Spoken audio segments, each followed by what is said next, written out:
చరణ్ గారు, అంటే ఇది ఒక నాయకులు ఏదో ఒక పార్టీ వాళ్ళు చేశారని కాదు. నేను ఎందుకు ఇవాళ మిమ్మల్ని బీజేపీ వాళ్ళు పిలిచారంటే, రాష్ట్రంలో మీరున్నారు, ఏపీలో కూటమి ప్రభుత్వం లేదా జాతీయ స్థాయిలో వాళ్ళు ఉన్నారు.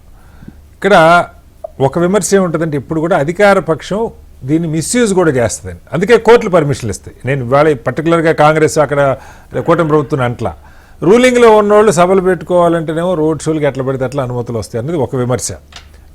బహిరంగ సభలకు కూడా ప్రతిపక్షాలు కోర్టులకు వెళ్ళి తెచ్చుకుంటున్నాయి అన్నది రెండో మాట. ఈ అనుమతులు ఎవరు అని ఇది ఒకటి పక్కకు పెడితే, ఆ మిస్యూజ్ సంగతి పక్కకు పెడితే, అసలు సమస్య మనుషుల్ని ఒక రోడ్డు మీద సభ అంటే, ఇది ఇప్పుడు కాదు, మనకి ఇందాక వారు కేరళలో ఎగ్జాంపుల్ చెప్పారు. ఎన్టీఆర్ ఉన్నప్పటి నుంచి చూసాం. ఎన్టీఆర్ వస్తున్నాడంటే ఆయన ఏదో అంటే అప్పట్లో ఆయనకి ఆ క్రేజ్ ఉంది. పొద్దున వస్తాడంటే సాయంత్రంకి వచ్చేవాళ్ళు, ఆ సాయంత్రం దాకా జనం ఆడబడి ఉండేవాళ్ళు రోడ్డు మీద. వాళ్ళకి తిండి తెప్పులేంది, నీళ్ళేంది, తెలంగాణ ఆంధ్ర మొత్తం తిరిగాడు ఆయన అప్పుడు. సో ఈ పరిస్థితి సరే జరిగిన రోజులు జరిగిపోయినాయి. కానీ ఇప్పుడు ఒక నాగరిక సమాజం, మనం ఎదుగుతున్న ఎకానమీ, ప్రపంచంలో ఏదో పెద్ద కిరీటాలు ఉన్నాయి అనుకుంటా ఉన్నాం. అరే మన మనుషులు, వాళ్ళకి బాత్రూమ్ ఉండదు, తాగడానికి నీళ్లు ఉండవు, తొక్కిసలాట, వస్తే మీద పడతారు. పెద్ద పెద్ద సమావేశాలు ప్రపంచంలో చాలా చోట్ల దొరుకుతాయి సార్. మీరు చూస్తుంటారు, మన ట్రంప్ సమావేశాల్లో కూడా కూర్చోడానికి కుర్చీలు వేస్తారు. ఒక హోందాగా గౌరవంగా సభ. నిజంగా సోషల్ మీడియా, ఫోన్లు, టీవీలు ఉన్నా కూడా సభ ఎందుకు అవసరం అంటే ఒక బల ప్రదర్శనే. ఆ బల ప్రదర్శనకి గొర్రెల్ని కాదు కదా తోలుతుంది, మనుషుల్ని తోలుతున్నారు. ఆ మనుషులు కూర్చోడానికి కుర్చీలో, బాత్రూంలో, పార్కింగ్ స్థలమో మరొకటో లేకుండా గొర్రెల మందలాగా నడుస్తూ ఉంది రాజకీయం. పార్టీలు, ప్రభుత్వాలు, కోర్టులు, పోలీసులు వ్యవస్థ చూస్తూ ఉంది. ఏం చెప్తారు సార్? ప్రధానంగా ఇప్పుడు మీరు ఇట్లాంటి సభలు, సమావేశాలకు సంబంధించి కోర్టు పోయినప్పుడు కూడా కోర్టు కూడా కండిషన్తో కూడినటువంటి అనుమతి ఇస్తున్నారు. కానీ కండిషన్లు ఫాలో కాదు. ఇప్పుడు ఇక్కడ చట్టం చేసినా కూడా చట్టం ఫాలో కాకపోతే చట్టం కూడా వృధానే కదా సార్. ఇప్పుడు రేపు చట్టం చేస్తాం, మళ్ళీ ఎవరైనా దాని మీద కోర్టుకు పోయినప్పుడు దాన్ని చాలా సంవత్సరాల కాలం పాటు కంటిన్యూ ప్రాసెస్లో కొట్లాడుతుంది తప్ప ఆ సమస్య పరిష్కారం కాదు. ఇక్కడ చట్టం చేసినా లేదు, కోర్టు పోయిన కండిషన్ ద్వారా. ఇప్పుడు ప్రధానంగా చూసినప్పుడు మొన్న అల్లు అర్జున్ సినిమా సంబంధించి సంధ్య థియేటర్ జరిగింది.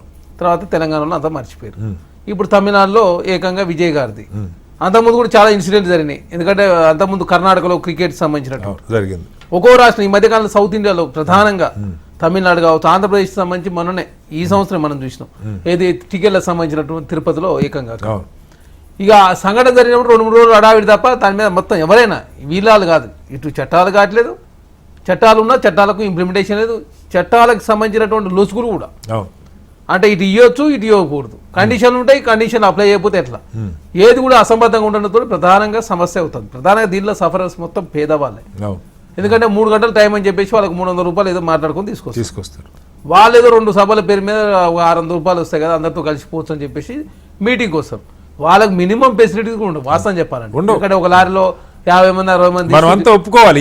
దీన్ని తీసుకొస్తానికి ఒక టీము, తీసుకొచ్చడానికి ఒక టీము, తర్వాత తీసుకొచ్చిన తర్వాత పోయేటప్పుడు పంపిస్తా ఇంకోటి, రకరకాల టీములు ఉంటాయి. కాకపోతే మరి ఇంతమంది సంబంధించి 1,00,000 మందికి మరి ఇప్పుడు ఆ ఏర్పాట్లకు సంబంధించి కుర్చీలు, వాస్తవం కుర్చీలు ఉండవు. ఫస్ట్ ఏదో కొన్ని నామినల్ కుర్చీలు వేస్తారు, తర్వాత కుర్చీల తర్వాత రోడ్ షోలో కుర్చీలు కూడా ఉండవు. రోడ్ షోలో చెప్పాల్సిన అవసరం లేదు. రోడ్ షోకి సంబంధించి వస్తున్న టైం రాడు. మెయిన్ నేను చెప్తుంది అసలు ఇవాళ చర్చే రోడ్ షో. ఇప్పుడు అదే చెప్తాను, రోడ్ షో కూడా వస్తున్న టైంకి ఎవరు రారు. నేనే ఆ టైంకి వచ్చి ఉంటే జర వెళ్ళిపోయేవాళ్ళు. ఎక్కువసేపు టైం ఏమైతుంది, ఆ ట్రాఫిక్ జామ్ అవ్వడు, వెహికల్ జామ్, ఇక్కడ అత్యవసరంగా పోయే వాళ్ళు చాలా మంది ఉంటారు. ఇక్కడ పోలీసు వాళ్ళు ఇసుకు చెంది వాళ్ళు వదిలేస్తారు రకరకాలుగా. ఒక్కోసారి ఇన్సిడెంట్ జరుగుతుంది. జరిగినప్పుడు దాని మీద అడావిడి చేస్తే తర్వాత అందరు మర్చిపోయే పరిస్థితి. ఇప్పుడు మీరు చూడండి, కుంభమేళ జరిగింది. వాస్తవం చెప్పాలి, వాళ్ళు మంచి ఏర్పాటు చేసినట్టే. ఎందుకంటే ఉత్తరప్రదేశ్ 400 మిలియన్స్ మంది వస్తే 30 మంది మాత్రం చనిపోయారు అక్కడ. అంత పెద్ద అంటే ఒక ప్లానింగ్ తోటి ఏర్పాటు చేశారు కాబట్టి అక్కడ ఓకే. ఎందుకంటే 400 మంది అంటే 30 మంది అంటే సరే, అది కూడా జరగవద్దు. బట్ మరి ఇక్కడ 10,000 మందికి అనుమతిస్తే 20,000 మంది వస్తే 40 మంది చనిపోయారు ఇక్కడ. ఆ కారణంగా మొన్న కర్ణాటకలో అదే జరిగింది, క్రికెట్ స్టేడియం సంబంధించి అది సేమ్ సిచ్యువేషన్.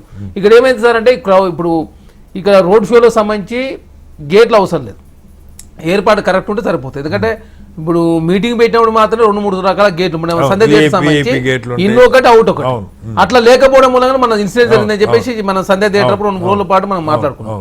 ఇక రోడ్ షోలో అప్పుడు అన్ని ఓపెన్ ఉంటాయి. కాకపోతే అక్కడ ఏమైతే అవతల సైడ్ ట్రాఫిక్ ఆపకపోడు, ఇవతల సైడ్ ఆపేసుడు, అవతల నుంచి వెహికల్ వచ్చుడు, ఇది దీని మధ్యలో ఏదైనా జరిగినప్పుడు మొత్తం తొక్కిసలాట జరిగి మొత్తం ప్రధానంగా పేదవాళ్ళు చనిపోతారు. ఎప్పుడు కూడా చూడండి, వెనక ఉన్న వాళ్ళకి జరుగుతుంది. ఉద్యమాన్ని ముందు నడిపే నాయకులకేం కాదు, తర్వాత వెనుక ఉన్నటువంటి ఎవరైతే కార్యకర్తలకే ఇప్పుడు లాఠీ చార్జ్ అయినా వాళ్ళకి నష్టం జరుగుతుంది, లేదు ఫైరింగ్ జరిగినా వాళ్ళకి నష్టం, కేసులైనా లీడర్ల మీద కేసులు పెట్టినా వాళ్ళకి వేలో ఇంకోటి చేసుకుని ముందస్తు మాత్రం అరెస్ట్ చేయాల్సింది కార్యకర్తలనే కదా. అదే కాకుండా పోలీసు వాళ్ళు లాఠీ చేసే ముదిగా కార్యకర్తలను చెదరగొడతారు, తర్వాత నాయకులను అరెస్ట్ చేసుకొని సింపుల్ తీసుకొని పోయే పరిస్థితి. కాబట్టి ఎక్కడ కూడా పేదవారికి కావచ్చు, కార్యకర్తలు కూడా పేదవాళ్ళే ఉంటారు. అదే కాకుండా ఈ మధ్యకాలం ఏమైంది సార్ అంటే, ఇప్పుడు మీకు ఈ సమావేశాలు అప్పుడు చెప్పాల్సిన అవసరం లేదు, వాళ్ళు రోజుకు 3 ప్రోగ్రాంలు అనుకుని పాపం కూలిపోతే 400 రూపాయలు 500 రూపాయలు వస్తాయి అని చెప్పేసి ఒక 3 సభలు వాళ్ళ కండలు జవుల్లోనే ఉంటాయి. మీరు చూస్తే వాళ్ళకి స్పీచ్ వీళ్ళ స్పీచ్ కూడా ఎవరు వినే పరిస్థితి లేదు సార్. ఇదంతా ఈ ఒట్టి షో, మీకు పైసలు తప్ప ఒట్టి షో తప్ప, పచ్చి నిజం ఇది. ఇదంతా ఏంటంటే వాళ్ళు పెట్టిరు కాబట్టి మేము పెట్టినా కాబట్టి వాళ్ళు పెట్టిరు, ఇదంతా షో తప్ప. ఆ పైసల ఖర్చు ఈ రోజు ఒకప్పటిలాగా మొత్తం నువ్వు ఓడుతుంటే వాళ్ళు నువ్వేం మాట్లాడదు వాళ్ళకి అర్థం కాదు. వాళ్ళు ఈ సభ 3 గంటలకు టైం అయిపోయి ఇంకో సభ కాడిపోయి ఇంకో కాడ వేసుకుని ఇంకో కాడిపోతే ఇంకో కనీసం ఎలక్షన్లప్పుడు ఒక పద్ధతి సార్. ఇప్పుడు ఎలక్షన్ అనౌన్స్ కాకముందే ఎలక్షన్లప్పుడు సరే ఇక ప్రజలు ఓటేయాలి, ఏదో మ్యాండేటు అన్ని సభల ద్వారా జరగవు, దాని దగ్గరికి వద్దాం. బట్ టైం మెయింటైన్ చేయకపోవటం, అక్కడ ఫెసిలిటీస్ లేకపోవటం, ఇరుకు రోడ్లు. ఇప్పుడు నాయకుడు, ఇప్పుడు ఇంత పెద్ద సెలబ్రిటీ సినిమా హీరో, అతను టాప్ మోస్ట్ సక్సెస్ ఉన్న హీరో, జనం వస్తారని భయంకరంగా వస్తారన్న సంగతి తెలుసు. ఎలా అనుమతులు ఇస్తారు అంత ఇరుకు రోడ్లలో? ఎవడు కంట్రోల్ చేస్తాడు? ఆయన లేట్ అయితే క్యాన్సిల్ చేసుకోమని చెప్పే దమ్ము ఎవరికన్నా ఉంటుందా?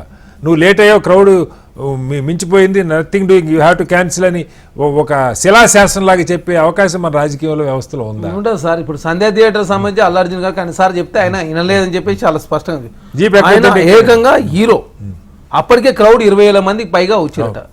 ఇంకోటి విజయ్ గారికి ఇప్పుడు చెప్పిరనుకో రాజకీయ కోణంలో అడుకుంటారని చెప్పేసి అదొక స్టేట్మెంట్. ఇది ఎందుకని చెప్పేసి వాళ్ళు పోలీసు వాళ్ళు వదిలిపెట్టుంటారు. వదిలిపెట్టినప్పుడు సంఘటన జరుగుతాయి.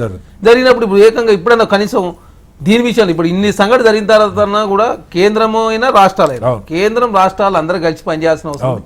అధికారుల డ్యూటీ అధికారులు చేయాలా, రాజకీయ నాయకుల డ్యూటీ రాజకీయ నాయకులు చేస్తే అధికారుల డ్యూటీ అధికారులు చేయాలి. చేయకపోవడం వల్ల ప్రధాన సమస్య. ఇంకోటి కోర్టులు పాపం వాళ్ళు సమయం వచ్చినప్పుడు ప్రశ్నిస్తారు, కానీ అది కూడా వృధా అయ్యే పరిస్థితి. ఎందుకంటే కోర్టులు ప్రశ్నించే మళ్ళీ చేయాల్సింది ఎవరు? ప్రభుత్వాలే కదా. ప్రభుత్వాలు అధికారులు వీళ్ళే. కాబట్టి ఎవరి విధిలో వాళ్ళు ఉండడంతో ప్రధానంగా సమస్య ఎదురవుతుంది. కాబట్టి ఇట్లాంటి సంఘటన జరగకుండా చూసుకోవాల్సిన బాధ్యత అందరి మీద, ప్రతి ఒక్క పౌరు. ఇంకొకటి, అసలు ఆడికి వెళ్ళకపోతే సమస్య కాదు వాస్తవం చెప్పాలంటే. వాళ్ళకి ఏదో పైసలు ఇస్తారు కాబట్టి వాళ్ళు పోయారు. ఉచితంగా పోయే పరిస్థితి అయితే ఇప్పుడు లేదు. ఎవరు ఉచితంగా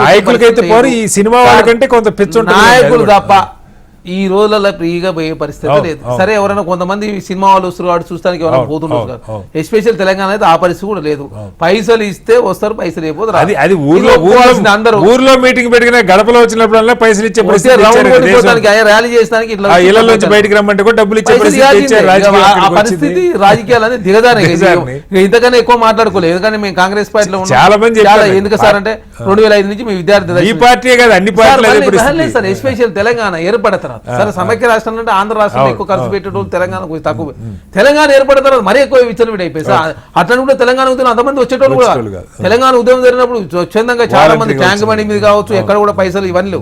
తెలంగాణ వచ్చిన తర్వాత మళ్ళీ పైసల ఖర్చు పెరిగింది, ర్యాలీలు వేరు, అన్ని కాస్ట్లీ అయిపోయింది సార్. ఒకటి కాదు, రెండు కాదు, మామూలు సార్. అసలు ఇంటెలెక్చువల్ రాజకీయాలు డిబేట్ జరగకుండా సార్ రాజ్యసభ మీరు చూస్తాం, కౌన్సిల్లో ఎవరన్నా మంచి అద్భుతంగా మాట్లాడే వాళ్ళు ఉంటే వాళ్ళు కవర్ చేయలేని పరిస్థితి మీడియా ఉన్నది. మరి మనం ఏం చెప్తాం?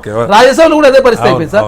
ఒకనాడు రాజ్యసభ కౌన్సిల్ ఏంటంటే మేధావులు, ఇంటెలెక్చువల్, సబ్జెక్ట్ తెలిసిన వాళ్ళు, నిపుణులు, సైంటిస్టులు, జర్నలిస్టులు ఇట్లా ఉంటే వాళ్ళు రకరకాల సబ్జెక్ట్ మాట్లాడితే అవే చట్టాలు అయ్యాయి. ఇప్పుడు పార్లమెంట్ లోక్సభ ప్రయారిటీస్తారు, అసెంబ్లీ ప్రయారిటీస్తారు, కౌన్సిల్ కూడా రాజ్యసభ వీక్ కావడం, మొత్తం పెట్టుబడిదారులు రావడం, దాంతో చట్టాలన్నీ కూడా అసలు కౌన్సిల్ రాజ్యసభ పడుచుకునే పరిస్థితి ఈ దేశంలో ప్రభుత్వాలు అదే పార్టీలు లేని పరిస్థితి కనపడతాం. కాబట్టి ఇవన్నీ కూడా ఇంటెలెక్చువల్ డిబేట్ జరగాలి, ప్రత్యేకమైన చట్టాలు రావాల్సిన అవసరం ఉంది. కాబట్టి ప్రతి ఒక్కరు కూడా దీనిలో బాధ్యత చట్టాలు అమలు చేసి